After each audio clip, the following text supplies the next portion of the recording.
ভাইয়া বিদেশ চলে যাওয়ার পর প্রথম কয়টা দিন মনে হচ্ছিল সবকিছু ঠিকঠাকই আছে। মা একটু মনমরা হয়ে থাকতেন বটে, কিন্তু ভাবির মুখে ছিল হাসির চাদর। সংসারের রুটিনে কোথাও ছেদ পড়েনি। ভাবিকে দেখলেই মনে হতো তিনিই এই বাড়ির সবচেয়ে দৃঢ় ব্যক্তি। কিন্তু সময়টা যেন নিজেই কিছু একটা ছিনিয়ে নিতে চেয়েছিল। 6 মাসও পেরোয়নি, আমি লক্ষ্য করলাম ভাবির চোখে সেই হাসির আলোটা আর নেই। ভাবির চলাফেরায় একরকম অস্থিরতা, কখনো টিভির সামনে চুপ করে বসে থাকা, কখনো বাগানে একা একা হাঁটা। রাতে রান্নাঘরে বসে থাকতেন ঘণ্টার পর ঘণ্টা। আমি বুঝতে পারছিলাম কিছু একটা বদলেছে, কিন্তু সেটা কি সেটা ভাবি বলতে চাইছিলেন না, আমিও জিজ্ঞেস করতাম না। একদিন দুপুরে বারান্দায় বসে ভাবির সঙ্গে চা খেতে খেতে হঠাৎ করে তার চোখ আমার চোখে আটকে গেল। তাতে কোনো সংকেত ছিল না, কিন্তু একটা অস্পষ্ট আকর্ষণ। আমি চোখ সরিয়ে নিলাম, কিন্তু তবু সেই চাহনির ভার থেকে মুক্ত হতে পারছিলাম না। তারপর ধীরে ধীরে বুঝলাম ভাবি আমায় লক্ষ্য করছেন। অনেক সময় নীরবে দাঁড়িয়ে থাকেন আমার পাশে, কথাও বলেন না। আমি ভেবে নিয়েছিলাম হয়তো একাকিত্ব থেকে এমন আচরণ। কিন্তু এক সন্ধ্যায় ভাবি আমার সামনে এসে দাঁড়িয়ে বললেন, তুমি কি বুঝতে পারছ? আমি থমকে গিয়েছিলাম। ভাবি বললেন, তোমার ভাই তো নিজের মতো আছেন, সংসারটা আমি একাই টানি, কিন্তু কদিন ধরে আমার মনটাও অন্যরকম কিছু চায়। আমি কি বলবো বুঝতে পারছিলাম না, মাথায় ঝড় বয়ে যাচ্ছিল। এই সম্পর্কের সীমারেখা কি আমি অতিক্রম করতে পারি? এটা কি ভুল, নাকি পরিস্থিতির গভীর কোনো সত্য? ভাবিকে বোঝাতে চাইলাম। বললাম, ভাবি, তুমি আমার ভাইয়ের স্ত্রী, তোমার প্রতি সম্মান সবকিছুর উপরে। ভাবি একটুখানি হাসলেন। সেই হাসি ছিল কষ্টের, না বলা অভিমানের। তারপরে তিনি আর কিছু বলেননি, কিন্তু সে রাতে ঘুম আসেনি আমার চোখে। ভাবি ধীরে ধীরে নিজেকে গুটিয়ে নিলেন, কিন্তু তবুও কোথাও এক অসমাপ্ত অনুভব থেকে গেল। আমি নিজেকে বোঝাতে চেষ্টা করলাম এটা সাময়িক দুর্বলতা, সময়ই সব ঠিক করবে। সত্যি, সময়ই ঠিক করল। ভাবি আবার আগের মতো স্বাভাবিক হয়ে উঠলেন। রান্নায় ফিরে এলো আগের স্বাদ, মায়ের সঙ্গে তার হাসির গল্প, সব কিছু যেন আবার আগের মতো। আমি হাঁপ ছেড়ে বাঁচলাম। হঠাৎ একদিন ফোন এলো। ভাইয়া বলল সে আর থাকতে পারছে না, হুট করে ফিরে আসছে। আমি জানি না এটা ভালো না খারাপ, কিন্তু আমি জানি ভাইয়া ফিরলে সংসারটা আবার পূর্ণ হবে। ভাবি সেই শূন্য চোখে আবার আলো ফিরবে, আর আমি নিজের বুকের ভিতর জমে থাকা কুয়াশাগুলোকে সযত্নে লুকিয়ে রাখব। শুধু ভাবব, জীবনে কিছু অনুভব থাকে যেগুলো কখনো বলা হয় না, শুধু একা একা ভেসে থাকে সময়ের নীরবতায়। ভাইয়া হুট করেই ফিরে এলো। খপটা পেয়ে প্রথমে কিছুটা অবাক হলেও মনের ভেতরে কোথাও যেন স্বস্তি কাজ করছিল, কারণ আমি জানতাম তার ফেরা মানেই সংসারে ভারসাম্য ফিরবে। ভাবির মুখে আবার হাসি ফুটবে, মা একটু নিশ্চিন্ত হবেন। কিন্তু ভাইয়া আসার দিনটা যেন অন্য রকমভাবে শুরু হলো। সকালটা ছিল থমথমে, মেঘলা আকাশ, আর ভাবির চোখে ছিল এক অন্য মাত্রার উত্তেজনা, একরকম ব্যাকুলতা আর চাপা ভয়। ভাইয়া যখন দরজায় দাঁড়িয়ে লাগেজ হাতে মুচকি হাসি দিয়ে বলল, ঘরে ফিরলাম রে, তখন মা ছুটে গিয়ে জড়িয়ে ধরলেন। আর ভাবি দূর থেকে তাকিয়ে থাকলে যেন এক ভীষণ চেনা মানুষকে হঠাৎ করে অচেনা লেগে যাচ্ছে, সেই দৃষ্টিতে আমি কিছু খুঁজে পেলাম, কিন্তু ধরতে পারলাম না।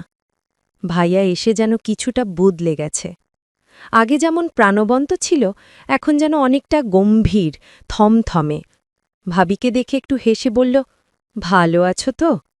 ভাবি শুধু মাথা নাড়লেন। পুরো সন্ধ্যা আমরা গল্পে খাওয়া দাওয়ায় কাটালেও আমি লক্ষ্য করলাম ভাইয়া ভাবির সঙ্গে খুব একটা কথা বলছে না, এমনকি চোখাচোখিও করছে না। আর ভাবি, তিনি যেন নিজের মধ্যে গুটিয়ে আছেন। আমি বুঝলাম কিছু একটা ঠিক নেই। রাত বাড়ার সঙ্গে সঙ্গে ঘরে নেমে এলো একরকম নিস্তব্ধ অস্বস্তি। আমি আমার ঘরে বসে জানালা দিয়ে বাইরে তাকিয়ে ভাবছিলাম, হঠাৎ করে একটা শব্দ শুনতে পেলাম। কেউ হয়তো রান্নাঘরে কিছু ফেলে দিয়েছে। বেরিয়ে এসে দেখলাম ভাইয়া বারান্দায় দাঁড়িয়ে সিগারেট ধরাচ্ছে। আমি পাশে গিয়ে দাঁড়াতেই সে বলল, সবকিছু কি আগের মতোই আছে ভাই? আমি কিছু বললাম না। সে নিজের মতো বলতে লাগল, ভেবেছিলাম সংসার, মা, তুমি, ভাবি সব আমাকে আগের মতোই পাবে, কিন্তু ফিরে এসে দেখি কিছু বদলে গেছে। আমি মাথা নিচু করে থাকলাম। ভাইয়া ধোঁয়া ছাড়তে ছাড়তে বলল, ভাবি কি ঠিক আছে? এই প্রশ্নে বুক কেঁপে উঠল। আমি কি বলবো বুঝে উঠতে পারছিলাম না। শুধু বললাম, সে তো আপনি ভালো বুঝবেন ভাইয়া। তখন সে বলল, তোর চোখে কিছু আছে, তুই কি কিছু জানিস? আমি তাকালাম ভাইয়ার চোখে। সেখানে শুধু প্রশ্ন নয়, ছিল একরকম ভরসার আশ্রয় খোঁজার চেষ্টা। আমি সেই রাতে কিচ্ছু বলিনি। শুধু ভাবলাম, ভাইয়া যদি জানতে পারে এই 6 মাসে কেমন এক অদ্ভুত অনুভব জমে উঠেছিল আমার আর ভাবির মাঝখানে, তাহলে সে কি ভেঙে পড়বে, নাকি ভাবিকে দোষ দেবে? আমি জানি না। শুধু জানি আমি কিছু ভুল করতে চাইনি, কোনো সীমা ছাড়িয়ে যেতে চাইনি। কিন্তু সময় তার নিজস্ব খেলা খেলে, আর সেই খেলায় আমরা মাঝে মধ্যে অপ্রস্তুত চরিত্র হয়েই রয়ে যাই। সেই রাতে ঘুম আসেনি। আমি বারবার ভাবছিলাম, যদি ভাইয়া কিছু টের পায় তাহলে সম্পর্কগুলো কোন দিকে যাবে, আর যদি না পায় তাহলে আমি কি করে বাঁচব এই বোঝা নিয়ে। কারণ সত্য লুকিয়ে রাখলেও আত্মা কখনো ক্ষমা করে না নিজেকে। ভাইয়া ফিরে আসার পরের কয়েকদিন সবকিছু বাইরে থেকে স্বাভাবিক লাগলেও ভিতরে ভিতরে যেন একটা শূন্যতা ঘুরপাক খাচ্ছিল। মা যথারীতি ভাইয়াকে নিয়ে ব্যস্ত হয়ে পড়লেন। পছন্দের খাবার রান্না, ঘরের কাজে সাহায্য, আর আমি নিজেকে গুটিয়ে রাখছিলাম। কারণ আমার মধ্যে তখন একটা অপরাধবোধ কুড়ে কুড়ে খাচ্ছিল। ভাবির সঙ্গে চোখাচোখি হলেই বুকটা ধক করে উঠত। কারণ আমি জানতাম আমি এমন কিছু অনুভব করেছি যা আমার করা উচিত ছিল না। কিন্তু অনুভব তো থেমে থাকে না। এক সকালে ভাইয়া অফিসের কাজে বাইরে গেল। আমি ছাদে উঠে গেছি একটা ফোন কলে কথা বলার জন্য, আর তখনই নিচে বারান্দায় দাঁড়িয়ে থাকা ভাবিকে দেখতে পেলাম। সে কাঁধে একটা ছোট্ট কাপড়ের ঝোলা নিয়ে কোথাও যেতে চাইছে, কিন্তু সে যেদিকে তাকিয়ে আছে সেটা আমাকে কাঁপিয়ে দিল। আমি জানি ওর চোখ সেই জানালায়, যে জানালায় আমি দাঁড়িয়ে আছি, অথচ ও জানে না আমি তাকিয়ে আছি। না, ও জানে আমি দেখছি, তবু তাকিয়ে আছে। এই নীরব টান, এই অস্বাভাবিক আবেগ, এই নিষিদ্ধ দৃষ্টির খেলা আমাকে এক মুহূর্তের জন্য সবকিছু ভুলিয়ে দিল। আমি ছুটে নিচে নামলাম। ভাবি তখন গেটের কাছে দাঁড়িয়ে। আমি বললাম, আপনি কোথায় যাচ্ছেন? ভাবি একটু চমকে গিয়ে বললেন, মায়ের জন্য ওষুধ আনতে। আমি বললাম, আমি নিয়ে আসি, আপনি যান না। কিন্তু ভাবি চোখ সরিয়ে বললেন, সব কিছু থেকে দূরে থাকা কি সবসময় পারা যায় অভি? সেই কথায় আমি যেন জমে গেলাম। ভাবি চলে গেলেন, আর আমি দাঁড়িয়ে রইলাম নিজের ছায়ার ভেতর। ভাবতে লাগলাম, আমি কি তার মন পড়ে ফেলেছি, নাকি সে আমার বুকের কথা বুঝে ফেলেছে। সেই দিন বিকেলে ভাইয়া ফিলেই আমাকে ডেকে বলল, তুই কি মনে করিস, ভাবি আগের মতো আছে? আমি বললাম, মানে? ভাইয়া চোখ সরিয়ে বলল, সে কেমন যেন গুম হয়ে গেছে। হয়তো আমার জন্য কষ্ট পেয়েছে, কিন্তু তোকে ওর সঙ্গে দেখলে আমার কেমন একটা লাগত। আমার ভেতরে যেন বজ্রপাত হল। আমি চুপ করে রইলাম। ভাইয়া কিছুক্ষণ চুপ থেকে বলল, আসলে তোকে বিশ্বাস করেই এই কথা বলছি। তুই আমার ভাই, তোর থেকে কিছু লুকাবো না। আমি বললাম, আমি কিছু করিনি ভাইয়া, শুধু এই বাড়িতে থেকে অনেক কিছু দেখেছি। ভাইয়া একটু হেসে বলল, দেখা আর বোঝার মধ্যে অনেক পার্থক্য, তুই বোঝার চেষ্টা করিস না। আমি জানতাম সে হয়তো কিছু আঁচ করছে, কিংবা ভাবির চোখে কিছু খুঁজে পেয়েছে, কিন্তু সত্যিটা কেউ বলছে না, বলাও যাবে না, কারণ এই গল্পটা কোনো মুখে বলা চলে না, শুধু অনুমে থাকে। আমি জানতাম ভাবি বদলে যাচ্ছেন, কিংবা হয়তো আমি নিজেই বদলে যাচ্ছি। শুধু জানি বাড়ির প্রতিটা দেয়ালে, প্রতিটা শব্দহীন রাতে কিছু না বলা অনুভব জমা হয়ে আছে, আর আমি তাদের ভেতরে ডুবে যাচ্ছি। বাঁচার চেষ্টায়, ভুলে যাবার অভিনয় দিন দিন ভাবির মধ্যে যেন একটা অদ্ভুত পরিবর্তন লক্ষ্য করতে লাগলাম। সে এখন আগের মতো হাসি খুশি আর প্রাণবন্ত নেই। মুখে মাঝে মাঝে হাসি থাকলেও চোখে গভীর এক বিষণ্ণতা মাখামাখি করে যেন তার অন্তরেই কোনো দগদগে ব্যথা জমে আছে, যা কেউ দেখতে পাচ্ছে না। আমি যত চেষ্টা করতাম ভাবির সঙ্গে কথা বলতে, তাকে বুঝতে, তাকে সমজদার হতে, ততই মনে হতো তার দুনিয়া থেকে দূরে সরে যাচ্ছি আমি। তার কণ্ঠের স্বরটা যেন ক্রমশ দুর্বল হয়ে আসছে। আর সেই দুর্বলতা যেন আমাকে ছুঁয়ে যেত। একদিন রাতে নিস্তব্ধতায় বারান্দায় দাঁড়িয়ে ভাবিকে দেখতে পেলাম। সে একা একা দূরের অন্ধকারে তাকিয়ে আছে, তার চোখে যেন কোনো অভিমান ও দুঃখের মিশ্রণ। আমি কাছে গিয়ে জিজ্ঞেস করলাম, কেন এভাবে একা একা হাঁটছ? কিছু বলো না।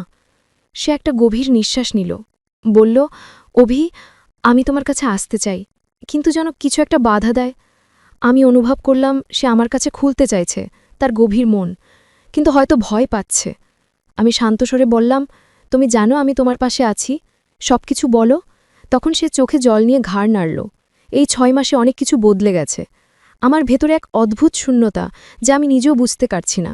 আমি কেবল তার হাত ধরে তাকে বোঝানোর চেষ্টা করলাম, এই শূন্যতাটা আমরা একসাথে কাটিয়ে উঠব। কিন্তু জানতাম এটা সহজ হবে না, কারণ সময়ের আঘাত গভীর, আর অনুভূতির দ্বন্দ্ব আমাদের মাঝে এক বিষাক্ত ছায়ার মতো পড়ে আছে। এরপর এক সন্ধ্যায় ভাবি আমাকে বলল, তুমি জানো, তোমার চোখে আমি কিছু দেখতে পাচ্ছি যে আমি বুঝতে চাই না, কিন্তু লোকাতেও পারছি না। আমি ভয় পেয়ে একটু দূরে সরে গেলাম। জানতাম এই সম্পর্কের মধ্যে একটা রহস্য লুকিয়ে আছে, যা সামনে এলে আমাদের সবাই ভেঙে পড়বে, কিন্তু সবার অজান্তে আমাদের মধ্যকার টানাপোড়েন বেড়ে চলেছে। রাত শেষে আমি ঘুমাতে গেলেও মনে হচ্ছিল যেন বুকের ভেতরে কোনো ভারী বোঝা চাপা পড়েছে, যেটা নেমে যাচ্ছে না। ভাবির প্রতি আমার অপরাধবোধ এবং তার হৃদয়ের মর্ম তুলে ধরছে আমার অন্তরের কথা। এই সম্পর্কের অদৃশ্য সীমারেখা টান টান হয়ে উঠেছে, আর আমরা দুজনেই বুঝতে পারছি এই ফাঁক কখনো কি পুরোপুরি বন্ধ হবে কিনা। তবুও একটাই আশা ছিল, আমরা এখনও একে অপরের পাশে আছি, আর সেই আশাতেই জীবনের এই অন্ধকার মুহূর্তগুলো পার করার সাহস পাচ্ছিলাম। ভাইয়া ফিরে আসার পর থেকে তার বদলে যাওয়া আচরণ আমার মনকে অস্থির করে তুলেছিল। আগে যেখানে হাসি আর প্রাণের ছোঁয়া ছিল, এখন সেখানে যেন বিষাদের ছায়া নেমে এসেছে। সংসারের কাজকর্মে তার আগ্রহ কমে গেছে। মাঝে মাঝে ফোনে কথা বলতে বলতে হঠাৎ আবেগে আপ্লুত হয়ে পড়ছে। আমি অনেকবার চেষ্টা করেছি তাকে বুঝতে, তাকে বলার জন্য উস্কানির, কিন্তু সে যেন নিজেকে গুটিয়ে নিচ্ছে। এক বিকেলে ভাবির সঙ্গে কথা বলতে গিয়ে বুঝতে পারলাম তার মনেও গভীর সমস্যা। সে বলল, আমি চাই না ভাইয়া যেন জানুক। আর আমি বুঝলাম ভাইয়ার সঙ্গে ভাবির দূরত্ব শুধু শারীরিক নয়, মানসিক ও আবেগিক দূরত্বের ছায়া বড় হচ্ছিল। এক রাতে ভাবির ঘরে গিয়ে দেখি সে কাঁদছে। বললাম, বলুন তো, আমি তোমার পাশে আছি। সে কাঁদতে কাঁদতে বলল, আমি হারাচ্ছি নিজেকে, এই সংসারকে, তোমাকে। ভাইয়ার কথা কেউই বুঝতে পারছে না। আমি তাকে আঁকড়ে ঝরে বললাম, তুমি একা নও, আমি আছি। সে মৃদু হাসল, চোখে জল নিয়ে বলল, আমি জানি অভি, তোমায় ছাড়া আমার আর কেউ নেই। এই দুঃসময় আমাদের সম্পর্ক আরও দৃঢ় হল, যদিও জীবন কঠিন পরীক্ষায় ফেলেছিল। আমরা একে অপরের আশ্রয় হয়ে রইলাম। ভাইয়ার মাঝে যে গম্ভীরতা এবং নিস্তব্ধতা ছিল, তা যেন আমাদের চারপাশে একটা চাপ তৈরি করেছিল। আমি বুঝতে পারছিলাম সে তার ভেতরের অন্ধকারে হারিয়ে যাচ্ছে, সে তার মন খুলতে পারছিল না। একবার সে আমাকে বলল, তুই আমার সবচেয়ে কাছের মানুষ, আমি তোর কাছে সব বলতে পারি। আর আমি বললাম, আমি সবসময় তোমার পাশে আছি ভাইয়া। আমাদের মধ্যে নতুন করে বিশ্বাসের বন্ধন গড়ে উঠতে লাগল।